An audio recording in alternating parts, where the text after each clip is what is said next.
वो हमेशा चुपके से ताजे अंडे फेंक देता था, लेकिन पड़ोस की लड़की हमेशा समय पर एक नया बॉक्स दे जाती थी, जब तक कि एक दिन लड़के की ये हरकत पकड़ी नहीं गई। ये जानकर कि पहले दिए गए अंडे भी फेंक दिए गए थे, जूली ने अंडे वापस छीन लिए। जो चीज लोग पैसे देकर खरीदते हैं, उसे वो इस तरह बर्बाद कर रहा था। उसने कभी नहीं सोचा था कि जिस लड़के को वो इतने दिनों से पसंद करती है, वो ऐसा निकलेगा जिसे चीजों की कद्र नहीं है। जूली के प्यार भरे दिल पर ब्राइस ने ऐसा ठंडा पानी डाला कि वो पूरी तरह से टूट गई। उस दिन के बाद से उसने ब्राइस के पास जाना बंद कर दिया। लेकिन ब्राइस अब अकेला महसूस करने लगा। उसे उस लड़की की याद आने लगी जो हमेशा उसके पीछे पीछे घूमती थी। 7 साल की उम्र में जब जूली ने पहली बार ब्राइस को देखा, तो वो तुरंत उसकी नीली आंखों पर फिदा हो गई। जब ब्राइस के परिवार का ट्रक उनके नए घर के सामने रुका, तो ये लड़की बिना बुलाए उनकी मदद करने पहुंच गई। ब्राइस के पिता को ये देसी पड़ोसन बिल्कुल पसंद नहीं आई। उन्होंने जानबूझकर अपने बेटे को वहां से भेज दिया ताकि जूली भी चली जाए, लेकिन उन्हें नहीं पता था कि वो उसके पीछे पीछे चली जाएगी। जल्दबाजी में गलती से उन दोनों के हाथ टकरा गए, लेकिन शुरुआत से ही ब्राइस इस जरूरत से ज्यादा बात करने वाली लड़की से चिढ़ता था। इस चंचल लड़की को देखकर उसके मन में बस उससे दूर भागने का ख्याल आता था। स्कूल जाते वक्त भी वो जूली से पीछा नहीं छुड़ा पाया। वे जल्द ही बाकी बच्चों की नजर में एक छोटे कपल बन गए। 5 साल तक लगातार उससे छिपने की कोशिश करने के बाद ब्राइस ने एक गजब की तरकीब निकाली। उसने स्कूल की सबसे मशहूर लड़की को पटाने का नाटक किया, जानबूझकर ऐसी जगह पर जहां जूली उन्हें साथ देख सके। जैसा सोचा था, जूली ने उससे दूरी बनाना शुरू कर दिया, लेकिन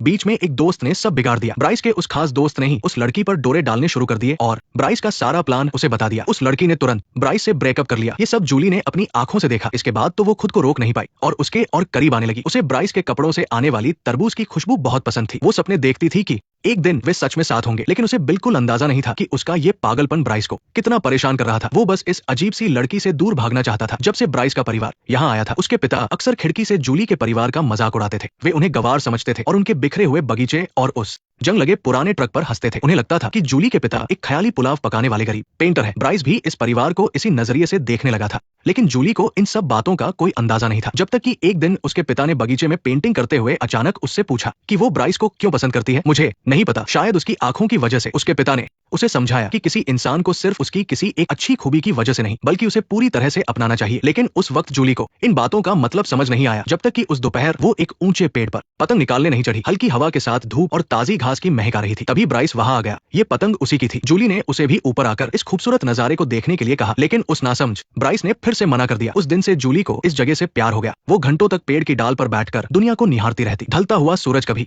आसमान को पर्पल कर देता तो कभी ऑरेंज। उस जादुई नजारे ने जूली को उसके पिता की बातों का असली मतलब समझा दिया। कभी कभी वो सिर्फ सुबह की पहली किरण देखने के लिए जल्दी उठ जाती थी, लेकिन अच्छे दिन बहुत जल्दी बीत जाते हैं। एक दिन पेड़ के नीचे अचानक कुछ लोग आ गए। पता चला कि पेड़ का मालिक पेड़ काटकर वहां घर बनाना चाहता था। जूली ने ब्राइस से मदद मांगी, लेकिन वो बिना कुछ कहे अपनी स्कूल बस में चढ़ गया।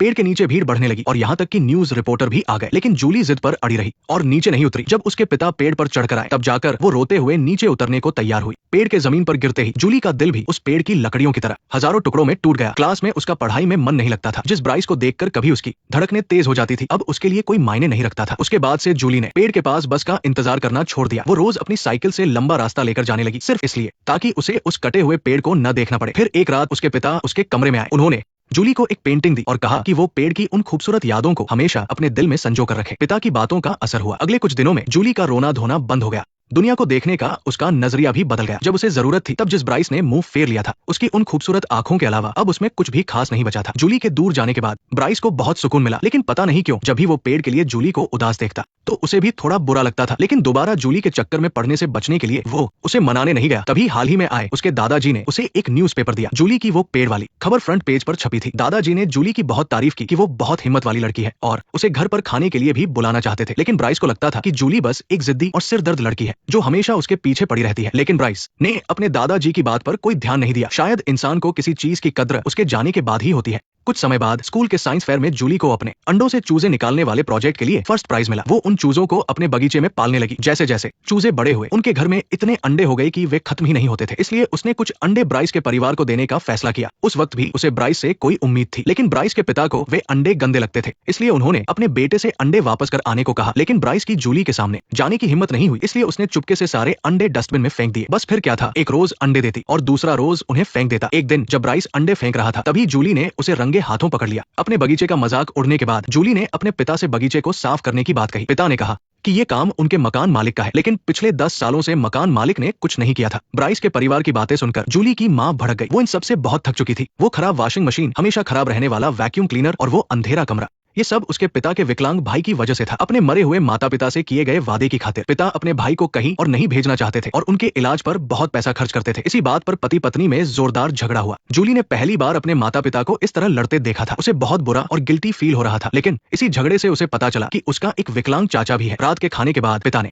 अपने गुस्से के लिए माफी मांगी। उन्होंने पहली बार अपने भाई के बारे में खुलकर बात की। अब जाकर जूली को अपने पिता की मजबूरी समझ में आ रही थी। सोने से पहले माँ ने जूली को समझाया और उसे बताया कि उसके पिता कितने अच्छे और मजबूत इंसान हैं। भले ही उनके पास पैसे कम थे, लेकिन उन्हें उसके पिता से शादी करने का कोई पछतावा नहीं था। अपने माता पिता का पूरा प्यार पाकर जूली खुद को बहुत लकी मानती थी। उसे कभी ऐसा नहीं लगा कि उसके पास किसी चीज की कमी है। अगले दिन सुबह सुबह जूली ने अपने पिता के साथ जाकर अपने चाचा से मिलने की जिद की, जिन्हें उसने पहले कभी नहीं देखा था। उसके चाचा एक बच्चे की तरह मासूम लग रहे थे, लेकिन अगले ही पल आइसक्रीम जमीन पर गिरने की वजह से वे अचानक बहुत गुस्सा हो गए। जब तक जूली ने उन्हें नई आइसक्रीम लाकर नहीं दी, वे शांत नहीं हुए। ये देखकर जूली समझ गई कि उसके पिता कितनी बड़ी जिम्मेदारी उठा रहे थे। उसके बाद से जूली ने बगीचे को साफ करना शुरू कर दिया। न्यूज़पेपर पढ़ने वाले दादाजी चेट खुद जूली के पास आए। उन्होंने कहा कि अगर उनकी पत्नी जिंदा होती तो वे भी जूली की तरह पेड़ पर बैठी रहती और वहां से नहीं हटती। उनकी नजर में जूली उनकी पत्नी की तरह ही एक बहुत अच्छी लड़की थी। जूली के लिए हैरानी की बात यह थी कि चेट को भी उसके पिता की बात समझ आ गई थी कि इंसान अपनी खूबियों और कमियों से कहीं बढ़कर होता है। उन्होंने जूली से कहा कि लोग भी ऐसे ही होते हैं, बस ऐसे अच्छे लोग बहुत कम मिलते हैं। रात को जब दादाजी को अंडों वाली बात पता चली तो उन्होंने ब्राइस के पास जाकर उसे खूब डांटा। दादाजी की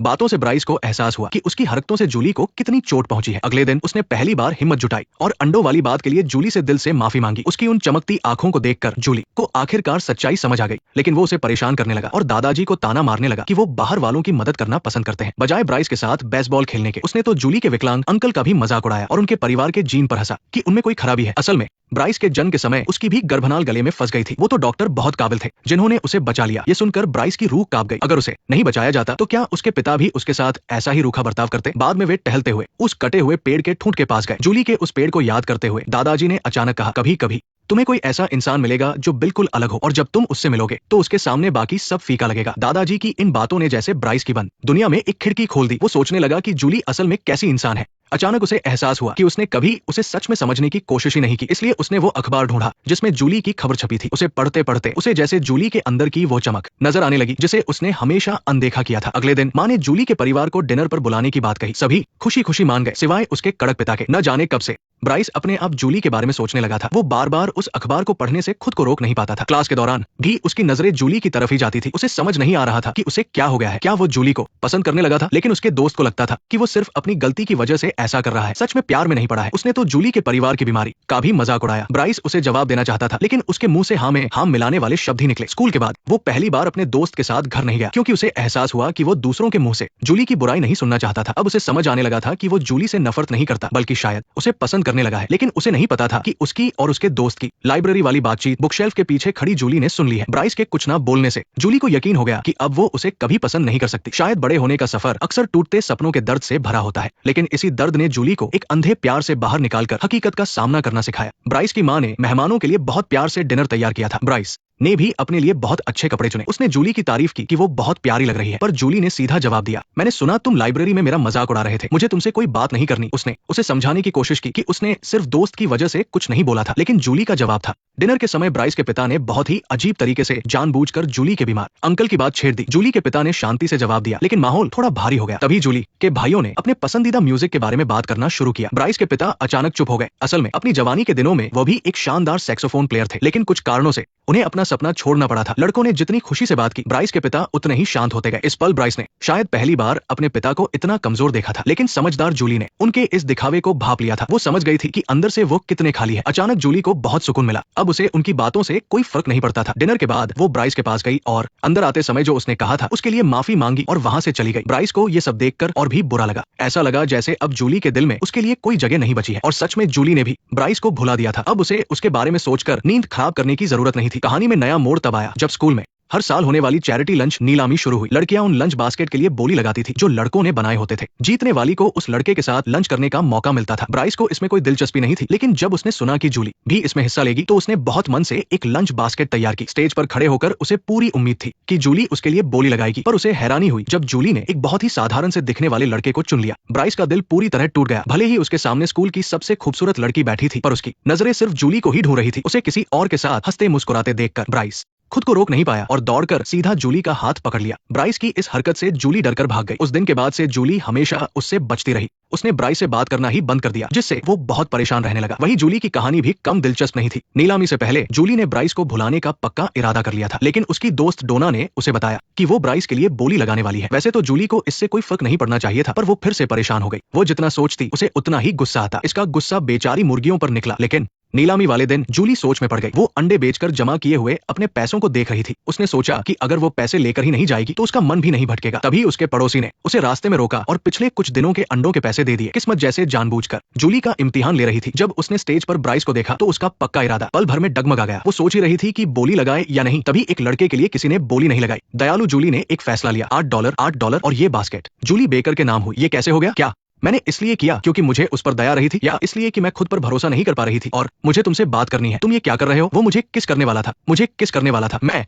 जिंदगी भर उस एक किस का इंतजार करती रही, लेकिन इस तरह नहीं, बिल्कुल इस तरह नहीं। 2 दिन बीत गए और ब्राइस की तरफ से कोई हलचल नहीं हुई। जब जूली को लगा कि वो हार मान चुका है तो अचानक आंगन से मिट्टी खोदने की आवाज आई। ब्राइस उसके प्यारे से लॉन में गड्ढा खोद रहा था। जूली को थोड़ा गुस्सा आया और वो उसे रोकने के लिए आगे बढ़ी, लेकिन तभी उसने देखा कि ब्राइस ने एक छोटा सा पौधा गड्ढे में रखा। ध्यान से देखने पर पता चला कि वो एक गूलर का पौधा था। उसके शांत दिल की धड़कनें फिर से तेज हो गई। वो दरवाजा खोलकर बाहर निकली और ब्राइस के पास जाकर उसकी उन चमकती हुई आंखों में देखने लगी। जूली को ऐसा लगा जैसे वो उनके पहले मिलन की उसी दोपहर में लौट आई हो। वो मेरी आंखों में देख रहा था, वही चमकती हुई आंखें। और ये पहली बार था जब उसने ब्राइस के अंदर वो असली चमक देखी, जो उसके बाहरी रूप से कहीं ज्यादा खूबसूरत थी। वो चमक सिर्फ उसकी नीली आंखों में नहीं थी, बल्कि उसकी उस अच्छाई से आ रही थी जो अब जाग चुकी थी, और प्यार के लिए खुद को बदलने की उसकी हिम्मत से आ रही थी। जूली के लिए ये रिश्ता एक ऐसा सफर था जिसने उसे बड़ा होना सिखाया। उसने इस कड़वे अनुभव से प्यार का असली मतलब जाना, और ब्राइस के लिए ये प्यार एक साफ शीशे की तरह था जिसमें उसे अपना वो डर और अपनी कमजोरियां दिखाई दी जो उसने दूसरों की बातों में आकर अपना ली थी। इस प्यार ने उसे सच का सामना करना और प्यार के लिए बदलने की हिम्मत दी। शायद पहली बार किसी पर दिल आना एक पल का जादू होता है, लेकिन प्यार का असली मतलब यह है कि 2 लोग एक दूसरे की आंखों में देखकर खुद को और भी बेहतर तरीके से जान पाए। इसका मतलब दूसरे इंसान में परफेक्शन ढूंढना नहीं है, बल्कि